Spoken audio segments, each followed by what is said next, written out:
How to share YouTube link at a specific time. Hello everyone, I am Bishaka and welcome to our channel. Let's get right into the tutorial. Open the YouTube application on your device and open the video whose link you want to share further. Tap on the share button there and then tap on copy link. Once the link is copied, go to your home screen and now open the conversation with whom you want to share the link with. Paste the link there and now comes the important part. After pasting the link, add a question mark and then add a T and then an equal sign firstly, and now add the time that you want the video to open in.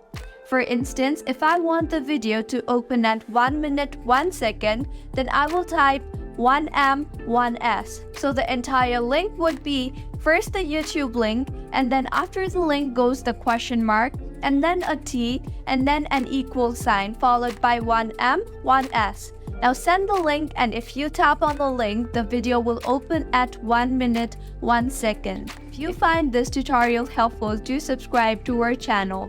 Thank you for staying with us until the end.